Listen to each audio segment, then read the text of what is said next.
বর্তমান সময়ে দূষিত শহরের তালিকার মধ্যে ঢাকার অবস্থান কিন্তু সবার শীর্ষে, অর্থাৎ বসবাসের অযোগ্যই বলা যায় ঢাকাকে। আর সেই ঢাকার প্রেমে আমরা তখনই পড়ব যখন 30 কিংবা 40-এর দশকের ঢাকা কিংবা তারও আগের ঢাকাকে আমরা যদি জানতে পারি।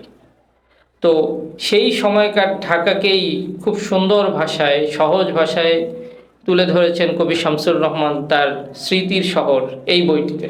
কবি শামসুর রহমানের স্মৃতির শহর এই বইটি যদি আমরা পড়ি, তাহলে আমরা সেই সময়কার ঢাকার প্রেমে আমরা অবশ্যই পড়তে বাধ্য।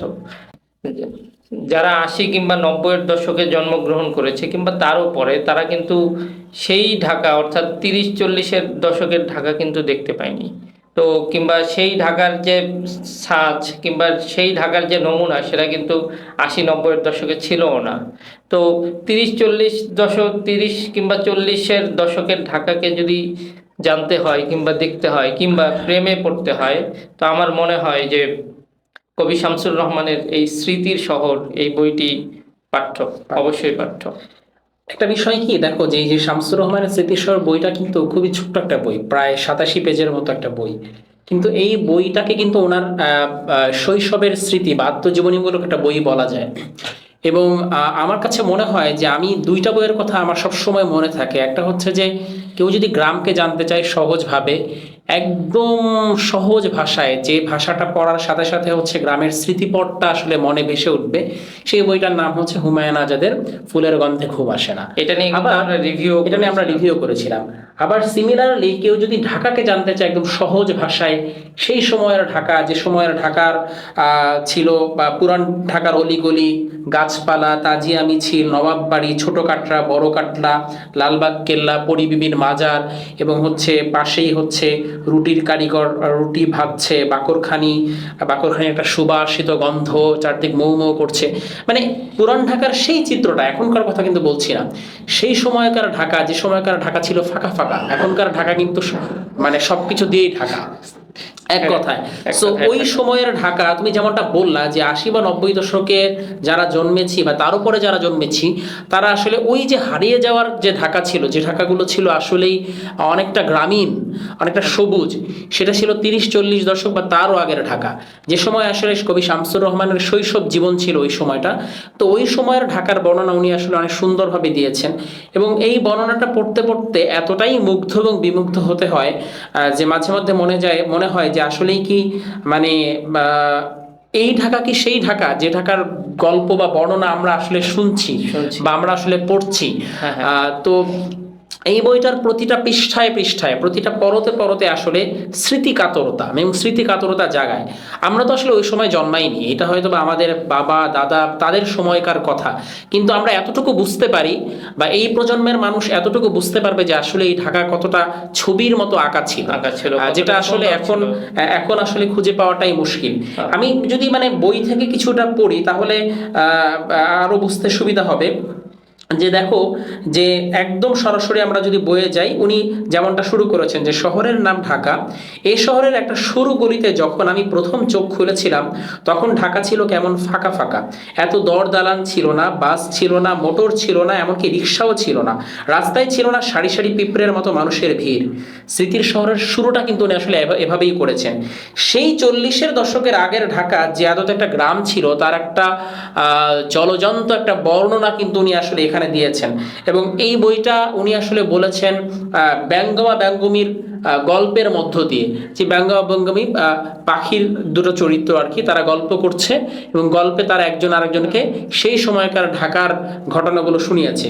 এবং উনি কিন্তু এখানে খুব মানে বলা যায় খুবই ছোটরা যেভাবে আসলে পছন্দ করে, যে ভাষাগুলা, যে ক্যারেক্টারগুলো দেখতে চায়, সেভাবে কিন্তু উনি আসলে নিয়ে এসেছেন। উনি শুরুটাই করেছেন যে আমি আসলে রাজপুত্তর নই, তাই আমার ডানাওয়ালা পক্ষীরাজ নেই, কিন্তু আছে ঘুরে বেড়ানোর শখ, ধুলো ওরা পথ, ছায়ামাখা পথ, লোক গিজ গিজ পথ, শুনশান পথ, সব রকম পথে ঘুরতে ভালো লাগে আমার, ভালো লাগে পথে যেতে যেতে চেয়ে চেয়ে দেখতে জিনিস, খুঁটিনাটি অনেক কিছু। সো এই বর্ণনাটা খেয়াল করো, যে এতটা সহজ ভাষায় বোধহয় পেরেছেন এই জন্যই যে শামসুর রহমান আসলে আপাদমস্তক একজন পুরোদস্তুর একজন কবি বলেই, না হয় এইভাবে এত সুন্দরভাবে সহজবোধ্য ভাষায় ঢাকাকে নিয়ে কিন্তু আমরা বেশ কিছু বই এখন খুঁজে পাই। তুমি যদি বলো মুনতাসির মামুনের কিছু বই আছে, অনেক গবেষক কিন্তু ঢাকাকে নিয়ে বই লিখেছেন, মুনতাসির মামুন লিখেছেন, তারপরে হচ্ছে মিজানুর রহমানের ঢাকা পুরাণ বই আছে, তারপর রাবেয়া খাতুনের স্বপ্নের শহর ঢাকা আছে, সর্দার ফজলুল করিমেরও কিন্তু দু এক চত্র লেখা আছে ঢাকাকে নিয়ে। কিন্তু এইভাবে স্মৃতিকাতরময় এরকম এবং কিন্তু কেউ লেখেনি। ছোটদের মতো করে এই রকম সুন্দর সুন্দর বর্ণনায় সবার সহজ মানে সাবলীল ভাষায় এইভাবে আসলে এতটা স্মৃতিকাতরতা আসলে ঢাকাকে নিয়ে জাগিয়েছে কাউকে অন্য কোনো লেখায় আমার কাছে তা মনে হয় না। আমার কাছেও সেটা আমি এখনো পাইনি। অন্যান্য যারা ঢাকাকে নিয়ে লিখেছেন তারা কিন্তু আসলে এতটা স্মৃতিকাতরতা কিংবা হচ্ছে মূলত ওনারা লিখেছেন গবেষণাধর্মী, কিন্তু এরকম যে আত্মজীবনীমূলক কিংবা এই যে স্মৃতিকাতরতা এটা কিন্তু অন্যদের বইয়ে পাওয়া যায় না। আর হচ্ছে আমি দেখেছি যখন আমি এই বইটা পড়েছি এবং বর্তমান সময়ের সাথে আমি যখন এই দুইটাকে মিলিয়েছি আমার কাছে মানে আকাশ এবং পাতাল মনে হয়েছে। হ্যাঁ, তখন যেরকম আমরা এখনো অনেক কিছু পুরান ঢাকায় দেখতে পাই যে এই বইয়ের মধ্যে যেসব বর্ণনাগুলো আছে, এই যে তুমি বললা বাকরখানি, তারপরে হচ্ছে বা ছোট কাটরা, বড় কাটরা, লালবাগ কেল্লা, এগুলো এখনো বিদ্যমান এবং এর আশেপাশে লেখকের যে বর্ণনা সেটাও ঠিক আছে, কিন্তু ওই সময় যে গ্রামীণ কিংবা একদম সবুজ যে একটা জনপদ ছিল সেইটা কিন্তু এখন দেখতে পাওয়া যায় না। আর হচ্ছে এখন তুমি দেখবা ছোট ছোট ন্যারো রোড, তারপর হচ্ছে ড্রেন, ময়লা, হাবিজাবি, ডাস্টবিন, গন্ধ। আর তখন কিন্তু এই জিনিসগুলো ছিল না, আর এত গিজগিজ ছিল না, বেশ ফাঁকা ফাঁকা ছিল। আর সবচেয়ে বেশি কষ্ট দেয় সেটা হচ্ছে এই যে ধুলা বালি, তারপরে গাড়ির হর্ন, তারপরে গাড়ির যে জ্যাম। অর্থাৎ ঢাকা শহরে ওই যে এই কারণেই কিন্তু বলে যে বসবাসের অযোগ্য হয়ে গিয়েছে, কারণ হচ্ছে সব কিছুতেই অতিমাত্রায় সব কিছু মানে দূষিত হয়ে গিয়েছে, বায়ু দূষিত হয়ে গিয়েছে, গাড়ির জ্যামে পুরো সব কিছু সংকীর্ণ হয়ে যাচ্ছে, মানুষের কর্মঘণ্টা, কোটি কোটি কর্মঘণ্টা এখানে নষ্ট হয়ে যাচ্ছে। অর্থাৎ তুমি এ প্রান্ত থেকে ও প্রান্ত গেলে তোমার কিন্তু দিন শেষ হয়ে যাবে, ব্যাপারটা হচ্ছে এরকম। তো কিন্তু এই বইয়ের মধ্যে যখন আমি এই যে ঢাকার যে বর্ণনাগুলো পাই আমার কাছে মনে হয় এটাই তো আসলে আমার স্বপ্নের শহর।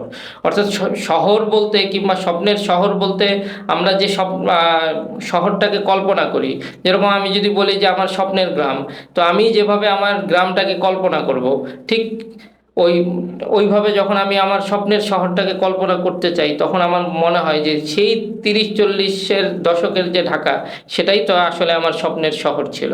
কিন্তু বর্তমান শহরের সাথে আমি যখন মিলাই তখন আসলে দুইটার মধ্যে যে বিশাল একটা পার্থক্য, আকাশ আর পাতালের মধ্যে যে পার্থক্য, ঠিক ওই পার্থক্যটা যখন দেখতে পাই তখন আসলেই দুঃখ ভারাক্রান্ত হৃদয়ে মানে হৃদয় এরকম হয়ে যায়, হৃদয় মানে ফেটে চৌচির হয়ে যায়। তো এই যে স্মৃতির শহর এই বইয়ের মধ্যে লেখক একটা জায়গায় এভাবে বলেছেন, তো লেখক কিন্তু এই বইটা লিখেছেন অনেক পরে, অর্থাৎ যখন ঢাকা দেখেছেন উনি গিজ লোকে লোকারণ্য, সেই সময়ে কিন্তু সেই আগের স্মৃতিগুলো নিয়ে উনি কিন্তু এই বইটা লিখেছেন। অর্থাৎ তিনিও খুব কষ্টের সাথে কিন্তু সেই সময়টার কথা বর্ণনা করেছেন। আর বর্তমান সময়ে তিনি যদি লিখতেন তাহলে তিনি আরও আক্ষেপের সুরে কিন্তু ওই সময়ের কথাগুলো বলতেন। তো একটা পর্যায়ে লেখক এভাবে বলেছেন, বিড়ালের মতো পা ফেলে আসতো সন্ধেগুলো, ফুলো ফুলো তুলোর মতো নরম পা, তাই শব্দ হতো না একটুকু, কে যেন মস্ত চুমুক দিয়ে খেয়ে ফেলতো চারদিকের সোনালি জলের মতো রোদ্দুর, রোদ্দুর হারিয়ে গেলেই অন্ধকার, পথঘাট আবছা, বাড়িগুলোর গা জুড়ে কালির পোচ, অলিগলি কালো, রাস্তা কালো, আরমানি টোলার গির্জে কালো, সদরঘাটের কামান কালো, বুড়িগঙ্গা নদীর তীর ঘেঁষে দাঁড়ানো আহসান মঞ্জিলের গম্বুজ কালো, একটু পরেই ফুটকির মতো আলো ফুটে উঠে নানান জায়গায়, ঘরে আলো, দোকানপাটে আলো, রাস্তাঘাটে আলো, মসজিদে আলো, মন্দিরে আলো, গির্জায় আলো, বস্তিতে আলো, আহসান মঞ্জিলে আলো। অর্থাৎ এইভাবে করে সন্ধে হওয়ার পরে, অর্থাৎ সন্ধে কিভাবে হতো এবং ধীরে ধীরে কিভাবে সব সন্ধে হয়ে সব কালো হয়ে যেত এবং একটু পরেই কিভাবে আলোগুলো ফুটে ওঠে, একদম সমস্ত জায়গা আলোয় আলোকিত হয়ে যেত। এইটার যে একটা সুন্দর বর্ণনা, এই বর্ণনাটা কিন্তু তুমি এখন পাবা না। এখন যেটা হবে যে তুমি খুব ধীরে ধীরে সন্ধ্যে হতে দেখবা না, আবার খুব ধীরে ধীরে আলোয় আলোকিত হতে দেখবা না। এখন কিন্তু সব একদম কেমন যেন যান্ত্রিক। একটা হচ্ছে অনেক জায়গায় এমন আছে যে রোদই দেখা যায় না, ছাদে না উঠলে কিংবা হচ্ছে একদম রোডে বের না হলে রোদই দেখা যায় না। আবার হচ্ছে যে এমন এমন জায়গা যেখানে কখনো বাতি নিভানোই লাগে না, অর্থাৎ সারাদিনই আলো জ্বালিয়ে রাখতে হয়, কারণ সারাদিনই অন্ধকার থাকে, কখনো আলোকিত থাকে না। এই কারণে কিন্তু সারাদিন আলো জ্বালিয়ে রাখতে হয়। এবং এখানে আরেকটা বিষয় কি তুমি খেয়াল করবা যে ঢাকার কথা বললেই আমরা সাধারণত পুরান ঢাকার কথাই ভাবি। তো আমার কাছে এই বইটা পড়তে গিয়েও একটা জিনিসই বারবার মনে হয়েছে যে লেখক কিন্তু এখানে পুরান ঢাকার বর্ণনাই দিচ্ছেন বারংবার। পুরান ঢাকার সেই যে আরমানি টোলা, গির্জা, তারপরে হচ্ছে যে যে নবাব ছোট কাটরা বড় কাটরা, তারপরে হচ্ছে তোমার আহসান মঞ্জিল, লালবাগ কেল্লা, সেই বাকরখানি গল্প, সেই বিরানি, সেই সময়গুলো। তো এটা কিন্তু আসলে একদম অবাস্তবন। আমি মানে ওটা ভাবছিলাম যে আসলে পুরান ঢাকার কথাই ভাব, কারণ আসলে ঢাকা বলতে পুরান ঢাকাকেই আমরা বুঝি। ওই পুরান ঢাকাটাই কিন্তু আসলে সেই মানে সেই যে স্মৃতিটা কিন্তু এখনো কিছুটা বহন করে। এখনো দেখবে যে পুরান ঢাকা কিন্তু রাতের বেলা একদমই কি বলা যায় যে সচল থাকে। পুরান ঢাকার খাবার দাবার, পুরান ঢাকার মানুষের স্টাইল এখনো কিন্তু সেই আগের মতোই আছে, এবং সেই জিনিসগুলো সেরকমই আছে, বাট সেই মহিমায় আর ভাষ্য নেই যে মহিমায় আসলে তখন তখন ছিল। তো শামসুর রহমান বেড়ে উঠেছেন হচ্ছে পুরান ঢাকার মাহুরটলিতে, সো এই জন্য উনি আসলে ওইখানকার বর্ণনাই দিয়েছেন। এবং তখন কিন্তু আসলে এই যে তোমার উনি যে আরেকটা যেটা বর্ণনা দিয়েছেন বই থেকে আমি বলি যে উনি বলেছেন যে পাড়ায় পাড়ায় ঘাস বিচালির গন্ধ ছড়ানো আস্তাবল ছিল, আর ছিল ঘোড়ার গাড়ি, গারোয়ানের চাবুক ঝিকিয়ে উঠতো হাওয়ায় রোদ্দুরে, কাছে দূরে মজাদার শব্দ করে ঘোড়া ছুটতো দিক বিদিক, খট খট খট খট, গারোয়ানের লাগাম নেড়ে বলতো hot hot hot hot. So এই যে ঘোড়ার গাড়ি, গারোয়ান, এই জিনিসগুলো তো আসলে এখন দেখা যায় না, কিছুটা ছিটেফোঁটা এখনো পাওয়া যায় সেই গুলিস্তান সব জায়গায়, কিন্তু এখন ঘোড়ার গাড়ি ছোটে আসলে মানে কি বলে যান্ত্রিক গাড়ির মধ্যে, তো ওইভাবে আসলে ঘোড়ার গাড়ির টেস্টটা পাওয়া যায় না। তো এইখানে একটা জিনিস আমার কাছে মনে হয় যে শামসুর রহমানের ছেলেবেলাটা ছিল অসাধারণ, এবং হচ্ছে ছেলেবেলার স্মৃতিটা সে এখনো অনেক বেশি ধরে রেখেছে বিধায় এমন একটা বই আসলে ওইভাবে উনি লিখতে পেরেছেন। কারণ সেই সময়ের ছেলেবেলার স্মৃতিটা উনি আসলে রোমন্থন করেছেন ওনার প্রায় শেষ বয়সে। তো তখন যখন এই বইটা উনি আসলে লেখেন, তো এই যে স্মৃতিটা ধরে রাখাটা কিন্তু খুব ডিফিকাল্ট।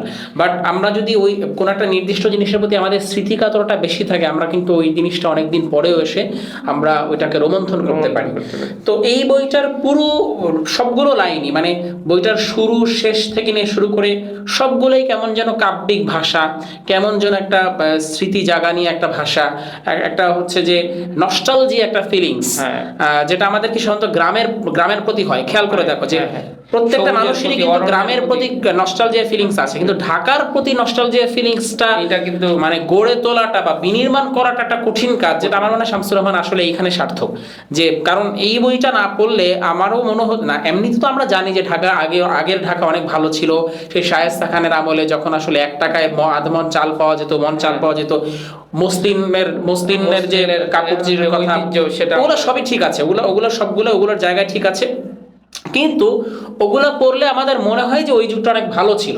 কিন্তু আশপাশের যে বর্ণনা মানে এই যে ঘোড়ার কথা, এই যে বাকরখানির এই যে মানে এই যে ফিলিংসটা, এই ফিলিংসটা কিন্তু নস্টালজিয়া ফিলিংসটা কিন্তু আমরা ওইটাতে পাই না। ওইটাতে আমাদের কাছে মনে হয় বেস্ট ছিল, কিন্তু নস্টালজিয়া ফিলিংসটা আসলে নিয়ে আসার জন্য আমার কাছে মনে হয় যে এই বইটা অ্যাটলিস্ট সবার পড়া উচিত, যে আসলে ঢাকা আসলে কেমন ছিল এবং ওই সময়ের বর্ণনাগুলো উনি আসলে এত নিখুঁত ভাষায় দিয়েছেন, যেটা পড়লে মনে হয় যে আসলে ওই সময়ের মধ্যে মানে ঢুকে গেলে যে অবস্থাটা হতো সেটা আমি আসলে 30-40-এর দশকে চলে গিয়েছি। এবং এইখানে আমার মনে হয় দেখো, এখানে আমি ওই যে আমরা যখন হুমায়ুন আজাদের ফুয়েলগঞ্জে ঘুমাসানে নিয়ে যখন আমরা পডকাস্ট করছিলাম, তখনও আমি একটা কথা বলেছিলাম যে আসলে হুমায়ুন আজাদের যে বর্ণনাটা ছিল যে পুরা হচ্ছে ঢেউ হচ্ছে ঢেউ খেলানো একটা পুকুর, যে পুকুরে হঠাৎ পট করে হচ্ছে একটা মাছ লাফ দিয়ে আরেক জায়গায় চলে গেল, এই দৃশ্যটা একটা বালকের কাছে মনে হয় যে গ্রামের সেই চিরচেনা দৃশ্য, মাছ ধরার একটা দৃশ্য, সেরকম ভাবে এই শামসুর রহমান স্মৃতির শহরে এমন ভাবে বর্ণনা করেছেন যে আসলে ওই সময় ফিরে যেতে ইচ্ছা করে, বা ওই নস্টালজিয়া ফিলিংসটা আসলে খুব বেশি কাজ করে। এইখানে উনি একটা দোকানের বর্ণনা এভাবে দিয়েছেন, বাবুর বাজারের একটা দোকান, ফলের নয়, ফুলের নয়, পুতুলেরও নয়, ছোটখাটো দোকান। দোকান ভরা শুধু কাঁচ আর কাঁচ, আর সেই কাঁচে নানা ধরনের ছবি, নানা লেখা। যিনি রং দিয়ে ওসব লেখা লিখেছেন তার হাতের লেখা নিশ্চয়ই মুক্তোর মতো, কিংবা রূপকথার দেশের সবচেয়ে সুন্দর পাখির ছোট্ট ছোট্ট ডিমের মতো সুন্দর। আমার হাতের লেখা যদি অমন সুন্দর হতো, অমন করে খাতা ভরে হাতের লেখা লিখতে পারলে আমাদের ক্লাসের পণ্ডিত মশাই ভারী খুশি হতেন, এ আমি বাজি রেখে বলতে পারি। আর কি মজার মজার কথাই লিখেছে সব। দিন যায় কথা থাকে, সময় যায় ফাঁকে ফাঁকে।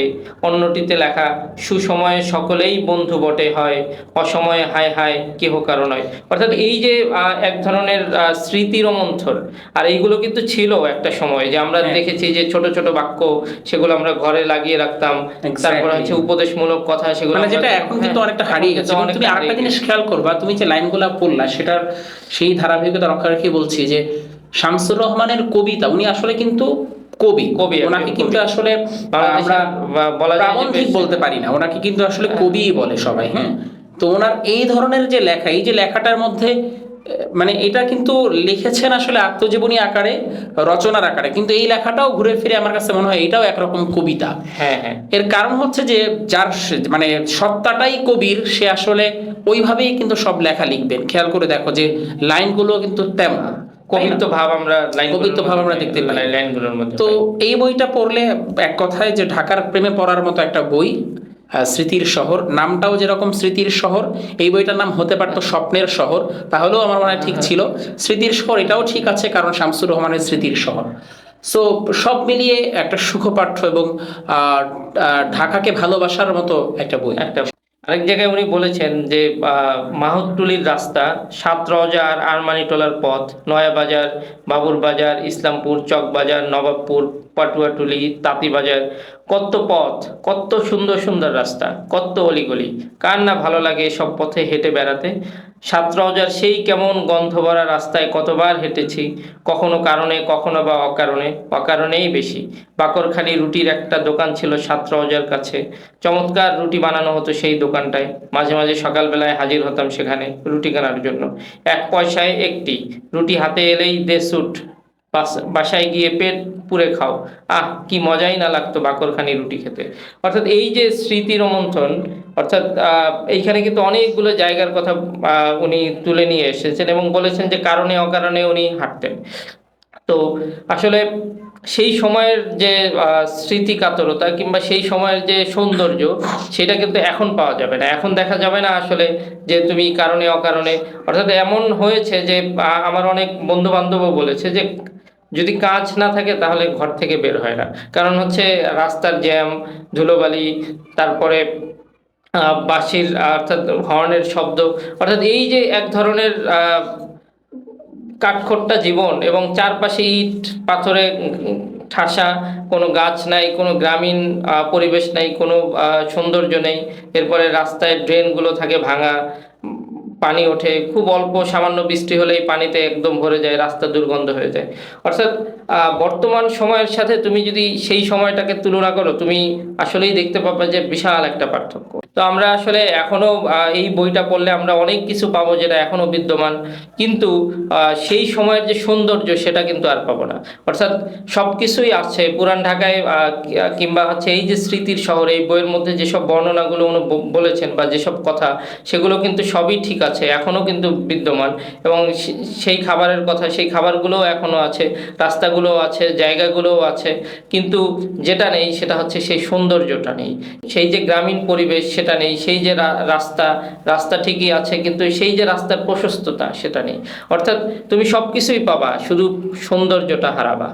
আর এই সৌন্দর্যটা হারাইয়েই কিন্তু আসলে আমরা খুব দুঃখ বোধ করি যে আসলে ঢাকাটা বসবাসের অযোগ্য হয়ে যাচ্ছে, দূষিত হয়ে যাচ্ছে, এবং দূষিত শহরের তালিকায় কিন্তু সবার শীর্ষে অবস্থান করছে। কিন্তু তারপরেও তুমি এই ঢাকার প্রেমেই পড়বা যখন তুমি এই স্মৃতির শহর এই বইটা পড়বা। তো এই ছিল স্মৃতির শহর নিয়ে আমাদের আলোচনা। ইনশাল্লাহ আপনাদের সাথে আবার দেখা হবে অন্য কোনো দিন অন্য কোনো বইয়ের রিভিউ নিয়ে। সেই পর্যন্ত সবাই ভালো থাকুন, সুস্থ থাকুন, নিরাপদে থাকুন। আল্লাহ হাফেজ।